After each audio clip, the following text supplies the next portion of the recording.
So good morning student, कैसे आप सभी। आई होप कि आप बहुत अच्छे होंगे। तो आज हम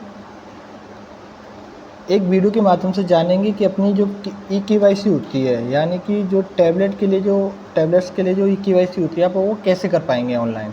तो आप सबसे पहले गूगल खोलेंगे। गूगल खोलने के बाद यहाँ पे आप डालेंगे डिजी शक्ति, डिजी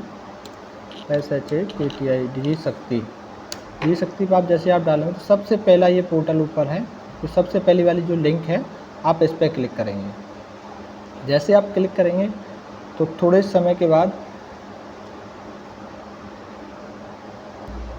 इस तरह का पेज एक ओपन होगा। तो यहाँ पे आपको ये पेज दिखेगा। यहाँ पे आपको जाना है मेरी पहचान पोर्टल के माध्यम से ई-केवाईसी, यहाँ पे आपको क्लिक करना है।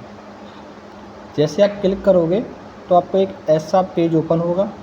सबसे पहले उसने पूछा है आपका university board society and counselling. तो आपकी यूनिवर्सिटी है, तो यूनिवर्सिटी आपकी भीम। तो यहाँ जैसे लिखा है डॉक्टर भीमराव अंबेडकर यूनिवर्सिटी, आप इस पर क्लिक करोगे। उसके बाद नेक्स्ट है आपका कॉलेज एंड इंस्टीट्यूट। तो आप जैसे कॉलेज है चौधरी रघुनाथ सिंह, तो CH, या आप डायरेक्ट कॉलेज कोड भी डाल सकते हैं 274। जैसे आप कॉलेज कोड डालेंगे तो कॉलेज का नाम यहाँ पे आपका आ जाएगा, ठीक है। उसके बाद है आपका एनरोलमेंट नंबर। एनरोलमेंट नंबर क्या है, आपके एडमिट कार्ड पे जो फर्स्ट ईयर वाले बच्चे हैं उनके एडमिट कार्ड पे डला हुआ है AS करके। जैसे किसी हम एक बच्चे के लेते हैं AS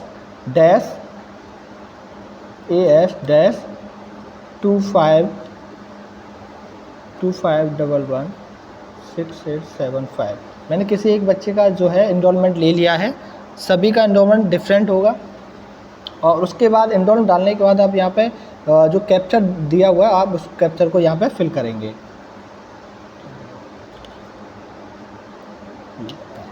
ठीक है। जैसे आपने कैप्चर फिल किया, फिर एक यहाँ नेशनलिटी पूछता है, तो आप इंडियन हो तो आप इंडियन पे क्लिक करके सर्च पे आप सर्च बार पे क्लिक कर देंगे।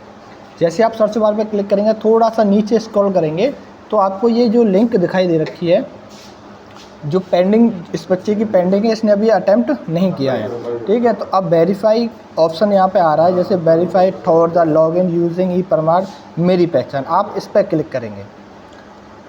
जैसे आप इस पर क्लिक करेंगे तो आपके सामने एक ऐसा पेज जो है आएगा, ठीक है, एक ऐसा पेज आएगा। अब उसके बाद आप नए हो, फर्स्ट ईयर है, तो आपको सबसे पहले एक नीचे ऑप्शन दिया है new user sign up for Meri Pehchan, आप इस पर क्लिक करेंगे। नीचे ये जो लिखा हुआ है इस पर आप क्लिक करेंगे, ओनली फर्स्ट ईयर वाले, ठीक है। सबसे पहले आपसे पूछा गया है मोबाइल नंबर, तो आपका जो आधार में मोबाइल नंबर लिंक है वो आप इसमें डालेंगे। जैसे आप इस पर डालेंगे मोबाइल नंबर, जैसे मैं कोई भी मोबाइल नंबर टेम्परेरी डाल देता हूँ, इस पर डालेंगे, गेट OTP करेंगे। गेट OTP करने के बाद OTP आएगा, OTP सबमिट करना है। फिर आपका है गिव नेम, जो आधार के अकॉर्डिंग आपका जो नेम है, आधार में आपका जो नेम है वो आप यहाँ पे फिल करेंगे। उसके बाद जेंडर है, उसके बाद फिर आपका डेट ऑफ बर्थ है, और पर्सनल मैसेज में E-KYC यानी E-KYC आपको लिखना है। और सबसे मोस्ट इम्पोर्टेंट बात, यहाँ जैसे यूज़र नेम आपसे पूछा गया है, तो सबसे पहले आप यूज़र नेम ऐसा डालिएगा जो आपको याद रहे। जैसे कि टेम्परेरी के लिए आप ले लेते हैं किसी बच्चे का नाम, जैसे सोनू है, सोनू, बच्चे का नाम सोनू है, सोनू, ठीक है। आप अपना कोई भी ऐसा यूज़र नेम बनाइएगा जिससे आप याद रख सकें, ठीक है। कोई भी आप जैसे अपना नाम, डेट ऑफ बर्थ, कुछ भी ऐसा XYZ कुछ भी आप डाल सकते हैं। लेकिन आपको मोस्ट इम्पोर्टेंट बात ये याद रखनी है कि वो आपके पास तब तक आपकी KYC सक्सेस ना हो, वो आपके पास लिखा रहना चाहिए, ठीक है। आपने यूज़र नेम यहाँ डाल दिया है, डालने के बाद पासवर्ड आपने डाल दिया है, पासवर्ड भी वही बनाना जो आपको याद रहे। उसके बाद फिर कंफर्म पासवर्ड, सेम पासवर्ड आपको दोबारा रिपीट यहाँ करना है, ठीक है। उसके बाद यहाँ यस कर दोगे। यहाँ पर टिक करने के बाद आपका एक ऐसा पेज आएगा, थोड़ा सा नीचे स्क्रॉल करने के बाद यहाँ पे लिखा है एक्सेप्ट, तो उसको एक्सेप्ट कर देंगे। एक्सेप्ट करने के बाद साइन अप, आप जैसे ही साइन अप करोगे तो जैसे आप सबमिट को क्लिक करेंगे तो आप फिर यहाँ आप आ जाएंगे, ठीक है। यहाँ पे एक ऐसा डैशबोर्ड ओपन हो जाएगा आपके सामने। तो इस डैशबोर्ड पे आपको क्या करना है, यहाँ आपका आधार नंबर पूछ रहा है, यहाँ पे आपको आधार नंबर डालना है, ठीक है। आधार नंबर आपका जो भी है वो आधार नंबर डालना है। फिर यहाँ पे आपसे पूछा है मोबाइल नंबर, ईमेल आईडी, तो आपको यहाँ मोबाइल नंबर पर टिक करना है।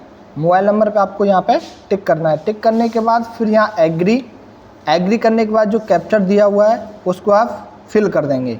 जैसे फिल करेंगे तो आपको OTP आएगा। OTP डालने के बाद फिर आपका जो है यहाँ सक्सेस का ऑप्शन आपको आ जाएगा। इसी प्रकार से आप जो है अपनी eKYC आप कर सकते हैं। Thank you. अगर कोई भी दिक्कत आती है eKYC करने पे तो आप जो है कॉलेज में आके संपर्क कर सकते हैं। Thank you for watching.